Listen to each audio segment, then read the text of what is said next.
तो दोस्तों पिछली क्लास में हमने पार्ट्स ऑफ स्पीच के जितने फॉर्म्स थे उतने फॉर्म्स हमने जाने थे। पार्ट्स ऑफ स्पीच का मतलब आप मान के चले क्या, एक वर्ड के कितने फॉर्म हो सकते हैं, यानी एक वर्ड को हम कितने तरीके से देख सकते हैं।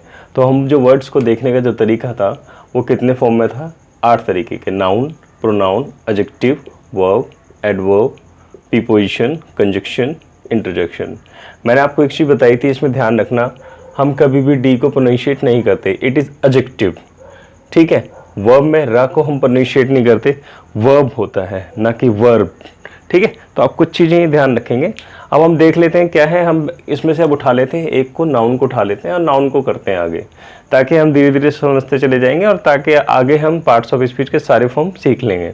इनको सीख लेंगे तो फिर आप एक वर्ड को, जब भी कोई वर्ड आपके दिमाग में आ जाएगा तो उस वर्ड को आप समझ पाएंगे कि वो क्या है। नाउन है, प्रोनाउन है, एडजेक्टिव है, एडवर्ब है, वर्ब है, इंटरजेक्शन है, कंजक्शन है, तो आप ये समझ पाएंगे। तो आप समझेंगे किसको, नाउन को समझेंगे। नाउन को आप सिंपली तरीके से समझिए क्या है, नेमिंग वर्ड है। मैंने पिछली क्लास में भी आपको बताया था, नेमिंग वर्ड। नेमिंग वर्ड से मेरा अर्थ क्या है समझे। यहाँ पे किसी भी चीज को यानी किसी भी चीज को मैं कहूँ कोई भी नाम, किसी भी वर्ड को कुछ भी नाम दे दिया जाए, उसी को नाउन कहा जाता है। अगर मैं कहूँ इस यूनिवर्स में हर चीज है, जो भी है, जिसका जो भी नाम है, एक्शन ना हो, क्रिया ना हो, अगर उसका कुछ नाम दिया गया है, वही नाम क्या है, नाउन है। और नाउन किसी भी चीज का हो सकता है, किसी पर्सन का हो सकता है, प्लेस का हो सकता है, किसी चीज का हो सकता है। ठीक है, तो ये आप ध्यान रखेंगे, नाउन किसी भी चीज का नाम होगा, उस नाम को ही हम कहेंगे क्या, नाउन कहलाता है। फर्दर हम देखें तो हम नाउन को डिवाइड कर देते हैं। नाउन को कैटेगराइज किया गया आगे, यानी अगर मैं नाउन को भी आगे मैं कैटेगराइज करूं तो आप ध्यान देंगे, इसकी जो पहली फॉर्म निकल के आती है वो आती है प्रॉपर नाउन।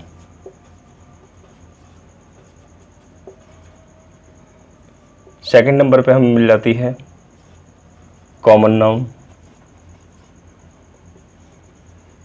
थर्ड पे हमें मिल जाती है कलेक्टिव नाउन। तो फोर्थ हमें मिल जाता है मटेरियल नाउन।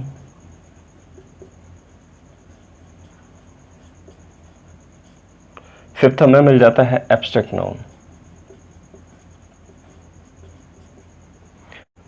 अगर मैं नाउन को कैटेगराइज करूं तो हमें कितने फॉर्म मिल जाते हैं, इसके 5 फॉर्म मिल जाते हैं, proper noun, common noun, collective noun, material noun, abstract noun.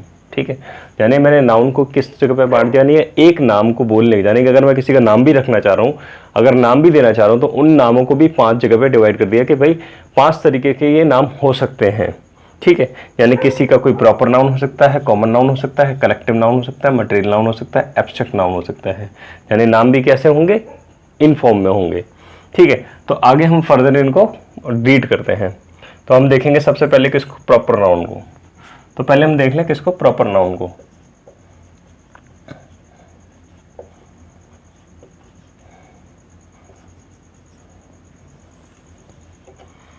तो प्रॉपर नाउन आप समझ लेंगे, किसी भी पर्टिकुलर चीज का जो भी नाम है, यानी अगर मैं कहूँ किसी भी पर्टिकुलर प्लेस का या चीज का जो भी पर्टिकुलर नाम दे रखा होगा, वही नाउन क्या कहलाएगा, प्रॉपर कहलाएगा। ठीक है, जैसे अगर मैं कहूँ, अगर मैं किसी प्लेस की बात कर दूं, प्लेस में अगर मैं ले लूं नाम आगरा, आगरा एक पर्टिकुलर जगह का नाम है। किसका नाम है, पर्टिकुलर जगह का नाम है। ठीक, अगर मैं नाम दे लूं मोनू, ये पर्टिकुलर व्यक्ति का नाम है। समझ रहे हो, पर्टिकुलर व्यक्ति का नाम है। तो आप ऐसे ध्यान रखेंगे कि प्रॉपर नाउन क्या होंगी, वो नाउन होंगी जिसमें हम लोग प्रॉपरली, इस यानी पर्टिकुलरली हम किसी चीज के नाम को ले रहे होंगे। ठीक है, आपको क्लियर हो गया होगा। नेक्स्ट, सेकंड नंबर पे हमें देखे हैं कॉमन नाउन।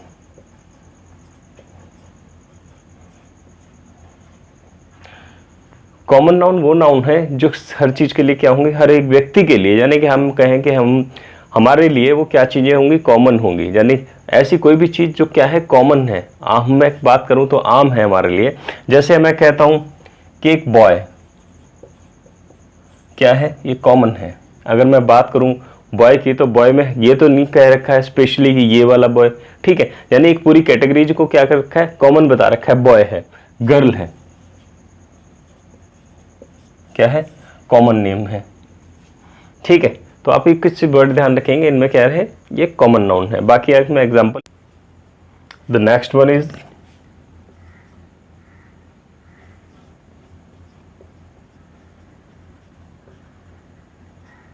Collective noun. तो कलेक्टिव नाउन में आप क्या देखेंगे, देख लीजिए। कलेक्टिव नाउन होता है, कलेक्टिव नाउन का मतलब होता है किसी भी चीज, यानी जो चीज इकट्ठी करके बनाई जाए, एक एक करके एक उससे इकट्ठा किया जा रहा है, ठीक है, या तो एक एक करके इकट्ठा कर लेना, या तो उसे काफी सारे अमाउंट में इकट्ठा कर लेना, ठीक है। तो दो तरीके से ध्यान रखेंगे आप। अब इसमें भी एक चीज और ध्यान रखें आप, वो क्या ध्यान रखेंगे, इसमें काउंटेबल और सेकंड इज अनकाउंटेबल।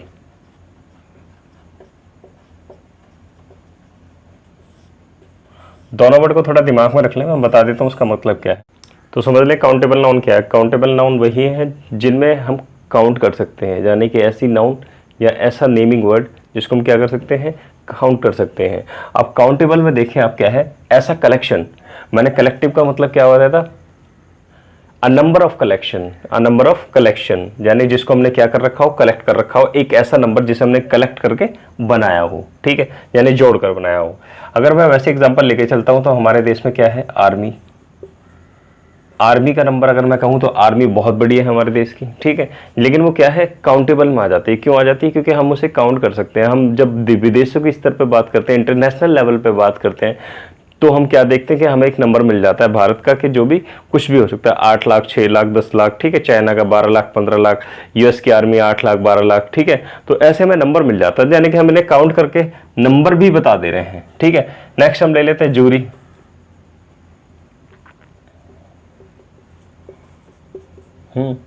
जूरी का मतलब क्या होता है, एक ऐसे एक्सपर्टीज का ग्रुप जो किस में एक्सपर्टीज हो, लॉ में एक्सपर्टीज हो, ठीक है। तो लॉ के एक्सपर्टीज के ग्रुप को हम क्या कहते हैं, जूरी कहते हैं, ठीक है। स्टार्स काउंटेबल है, रुपीज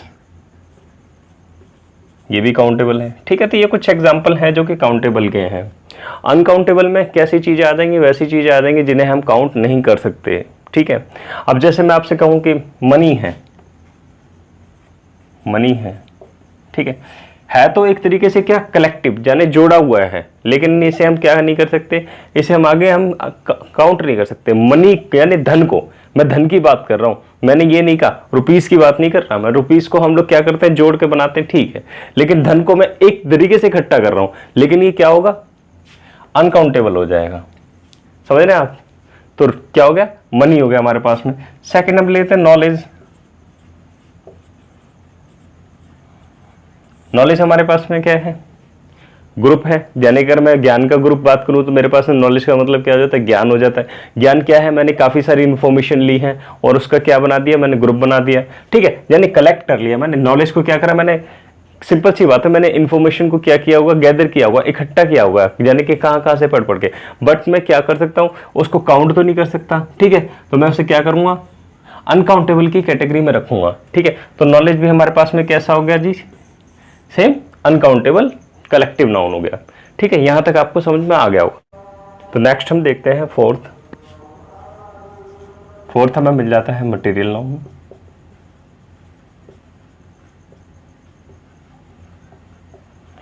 मटेरियल नाउन में आप ध्यान रखेंगे क्या, कोई भी मटेरियल की बात हो रही है, मटेरियल में आप क्या क्या रखेंगे, वर्ड का ध्यान रखेंगे। कभी भी आप ध्यान रखें, कभी भी आप किसी दुकान पे जाते हैं तो दुकान पे जाने से पहले आप उस पर सबसे पहले आप यही पूछते हैं कि किस मटेरियल का ले रहे हो, ठीक है। अगर आप ज्वेलरी की शॉप पे जा रहे हो तो आप ये सबसे पहले पूछोगे कि भाई इसमें मैं गोल्ड का लेने आया हूँ कि सिल्वर का लेने आया हूँ, ठीक है, या मैं कांसे का लेने आया हूँ, किस चीज़ की आप चीज़ें लेने आए हैं, ठीक है। तो वो मटेरियल क्या है, जिस चीज़ से कोई चीज़ मिलकर बनी होती है उसकी जो मूल फॉर्म होगी, यानी अगर मैं बात करूँ बेसिक फॉर्म जो होगी वही हमारी क्या कहलाती है, मटेरियल कहलाती है, ठीक है। जैसे अगर मैं एनर्जी में ले लेता हूँ, मेरे पास में एनर्जी है, एनर्जी में मूल फॉर्म क्या होती है जिससे एनर्जी बनती है, दैट इज प्रोटीन। प्रोटीन क्या हो गया हमारा, प्रोटीन हमारा मटेरियल नाउन हो गया, यानी कि यहाँ से फॉर्म होके हमें एनर्जी मिल रही है, समझ गए। तो जो मूल फॉर्म होगी, अगर मैं बात करूँ उसकी बेसिक फॉर्म जहाँ से वो चीज़ बन रही है, उसको क्या कहते हैं, वही हमारी क्या कहलाएगी, मटेरियल नाउन कहलाएगी। ठीक है, तो अब मेन सब्सटेंस को आप समझ गए होंगे इसके। ठीक है, तो अब ध्यान देना, इसमें क्या ध्यान देने वाली है, एग्जाम्पल हम देख लेते हैं इसमें कुछ। जैसे अगर मैं बात करूं, मेरी जो रिंग है वो रिंग किसकी बनी है, गोल्ड की, तो गोल्ड मेरे पास में क्या हो गया, मटेरियल नाउन हो गया। यानी कि अगर मैं बात करूं मटेरियल नाउन में, तो गोल्ड आ जाएगा, सिल्वर आ जाएगा।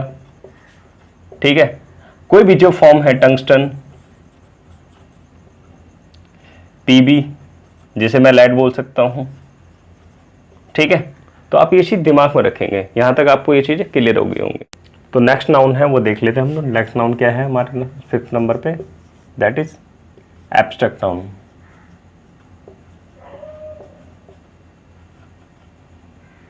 तो एब्स्ट्रैक्ट नाउन को आप समझ लो, इस वर्ड को ही समझ लो, इसका मतलब क्या होता है, इसका मतलब होता है भाव।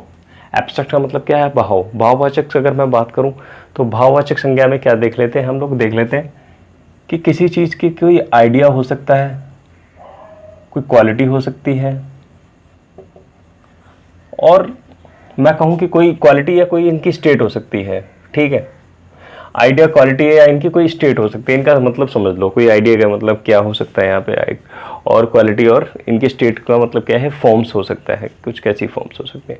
तो आप ध्यान दें, अगर मैं बात करूं सच की, ट्रूथ, ट्रूथ हम क्या कर सकते हैं, महसूस कर सकते हैं। एब्स्ट्रैक्ट का मतलब, भाव का मतलब यही होता है कि किसी चीज को महसूस कर लेना। हालांकि इसके कोई कॉन्क्रीट ऑब्जेक्ट नहीं होगा। कॉन्क्रीट का मतलब क्या, कोई ठोस चीज नहीं होगी, ये क्या होगा, हमारा एक ऑब्जेक्ट, आइडिया हो सकता है, क्वालिटी हो सकती है, या किसी स्टेट हो सकती है। ट्रुथ हो गया हमारे पास। ठीक है, डेंजर हो गया,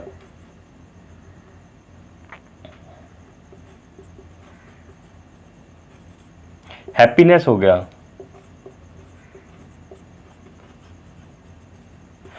ये कोई ठोस ऑब्जेक्ट है, नहीं है।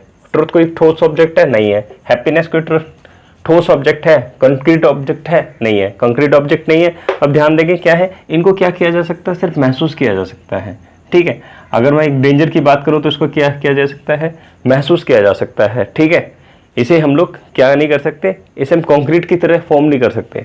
और ऐसे हैप्पीनेस की बात करूं, तो हम क्या करते हैं, इसे फील करते हैं, अंदर से एंजॉय करते हैं। ठीक है, तो यही हमारी क्या है, जो भावनाओं को दर्शाते हैं, जो हमारी फीलिंग्स को दर्शाते हैं, तो वो टच एंड फील, यहाँ पे आप समझेंगे, टच एंड फील जो हमारे दर्शा रहे हैं, उसी को हम क्या कह रहे हैं, उसी को हम एब्स्ट्रैक्ट नाउन कह रहे हैं।